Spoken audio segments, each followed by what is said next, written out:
Wahai orang-orang yang beriman, ya, hendaklah kamu semua sentiasa menjadi orang yang menegakkan keadilan, lagi menerangkan kebenaran. Jangan sekali-kali kerana kebencian kamu terhadap sesuatu kaum mendorong kamu untuk tidak berlaku adil.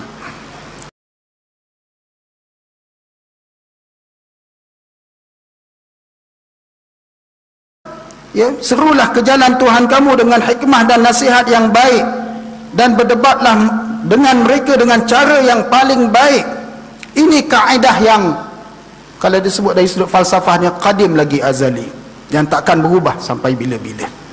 Ya.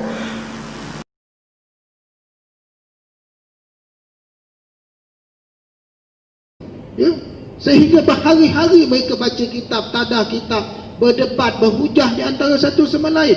Berhujah dengan begitu hebat kalau kita lihat munazarah, perdebatan di antara para ulama. Ya, selesai berdebat, mereka boleh duduk minum sama-sama, makan sama-sama. Kita hari ini cuba ajak debat. Ya, bermusuh 7 keturunan pula lepas tu. Ya. Buta agama. Agama suruh kita berhujah, berdebat, mencari ilmu, bukan nak cari siapa menang. Kita nak cari kebenaran.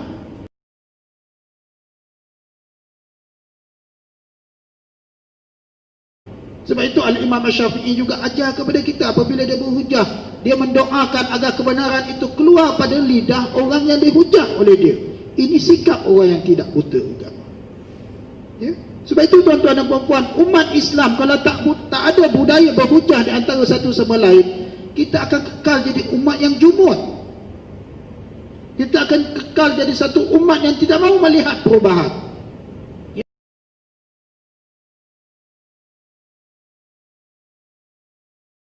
Kerana dosa mengumpat ini tidak terhapus oleh solat, oleh sedekah, oleh puasa dan apa sahaja amalan soleh. Ini yang berat. Ya, sebab itu Nabi SAW sebut, para sahabat bertanya, ya Rasulullah, kalaulah kami berkata apa yang sebenarnya ada pada orang itu, Nabi kata, ya, wa illam yakun fihi ma taqul faqad buhtahu. Kalaulah kamu menyebut perkara yang dia tak buat, kamu sudah menuduh dia. Tapi kalau kamu sebut perkara yang memang ada pada dia, kamu sudah mengumpat dia. Dua-dua kena. Reka pun tak boleh, cakap yang betul pun tak boleh kalau membabitkan soal mengaibkan orang lain. Sebab dia tak suka disebut perkara-perkara aib itu tadi. Ya, maka ia akan menjadi ejekan, akan menjadi cacian, akan menjadi perkara-perkara yang membawa kepada dosa dan maksiat. Baik.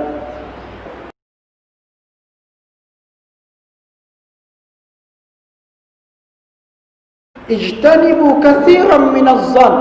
Jauhilah kamu daripada banyak sangka. Artinya banyak sangka buruk. Ya. Larangan ni ayat ijtanibu, jauhkan, sama macam Allah Ta'ala gunakan untuk larangan arak. Fajtanibu, ya. Jauhilah arak itu. Sama juga macam larangan Allah Ta'ala gunakan larang daripada menyembah berhala. Ya. Fajtanibul awsan, jauhilah kamu berhala-berhala itu. Sangka buruk pun Allah guna perkataan yang sama. Subhanallah. Ya, subhanallah. Ijtanibu katsiran minaz-zann.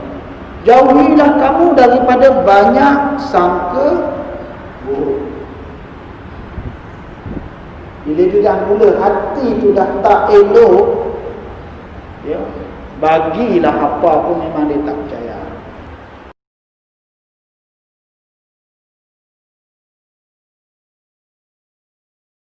Ya. Kemudian apa lagi Al-Quran larang? Ijtanibu katsiran minaz-zann inna ba'daz-zanni itsmun. Kerana apa? Kerana sebahagian daripada sangkaan itu adalah dosa. Padahal kita sangka je. Tapi Allah dah sebut kebanyakan daripada sangkaan itu dosa. Sebab apa? Akibat daripada sangkaan itulah hati kita dah tak jadi baik dengan sesama mukmin muslim. Ya, mulalah kita nak mengelak-ngelak, mulalah kita nak menjauhkan diri, dah pudar rasa ukhuwah persaudaraan yang sepatutnya menjadi bukti iman kita kepada Allah.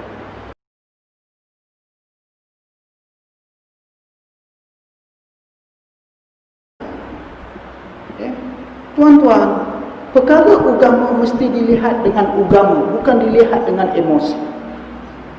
Bermula daripada sangka buruk, meningkat kepada tajassus, mengintai-intai. Ya, daripada tajassus itulah datangnya mengumpat tadi. Dan bila sampai tahap mengumpat itu, Allah Ta'ala kata, ayuhibbu ahadukum an ya'kula lahma akhihi maitan fakarihtumuh. Apakah kamu suka, ayuhib, kamu suka tak makan mayat saudara kamu? Apa sebab Allah Ta'ala guna ungkapan mayat? Ya? Satu ungkapan mayat itu menunjukkan sesuatu yang jijik. Mayat manusia, tak usah kata mayat manusia, bangkai unta pun kita tak nak makan, bangkai kambing pun kita tak nak makan.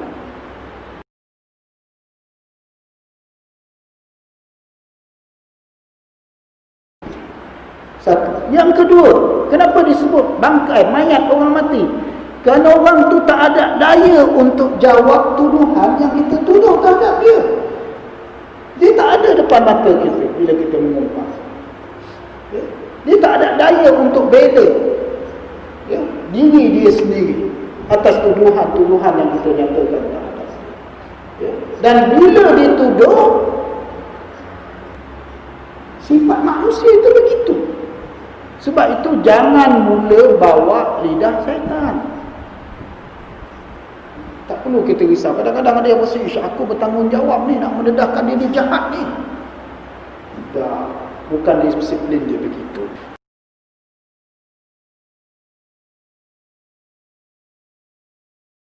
Sesiapa yang mencari-cari keaiban saudaranya, nescaya Allah akan cari aib pada dirinya. Barang siapa yang Allah cari aib pada dirinya, Allah akan dedahkan aib dia itu walaupun dia duduk dalam rumah dia sendiri. Subhanallah. Kita buka aib orang, Allah akan buka aib kita. Ya? Sebab apa dalam hadis yang berikutnya disebutkan kepada kita, ya, Nabi SAW ditanya, ya Rasulullah, ayyul muslimina afdal? Nabi ditanya, siapakah orang Islam yang paling baik?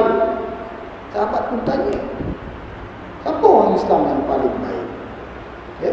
Nabi jawab senang, man salimal muslimuna min lisanihi wa yadihi. Ya? Orang Muslim yang paling baik ialah orang Islam lain selamat daripada lidah dan tangan. Itu orang Islam yang paling baik.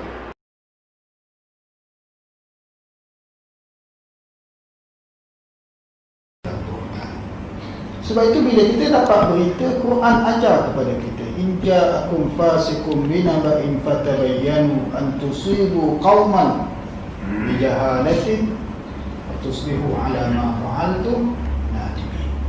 Datang kepada kamu orang yang fasik bawa berita, selidiklah berita itu agar kamu tidak menjatuhkan hukuman kepada suatu kaum. Itu hukuman yang silap, yang akan menyebabkan kamu menyesal. Menyesal di mana? Menyesal di dunia, menyesal di akhirat. Sebab itu Nabi SAW bila sebut soal orang yang bawa syahadatuz zur, kesaksian yang palsu, kesaksian yang palsu termasuk dosa besar. Dalam satu hadis berkaitan dengan orang yang bagi kesaksian palsu sehingga menyebabkan nyawa seorang manusia itu hilang, Nabi SAW sebut pada hari akhirat nanti dia bangkit dalam keadaan tertulis di atas dahi dia, ayisun min rahmatillah. Orang itu tidak mungkin akan dapat rahmat Allah. Dia tulis sesuatu sehingga menyebabkan nyawa seorang manusia melayang, ya, besok bangkit hari akhirat tertulis atas dahi dia, tak mungkin dia dapat rahmat Allah. Sebab itu kita pesan pada siapa pun yang bawa berita, selidiki.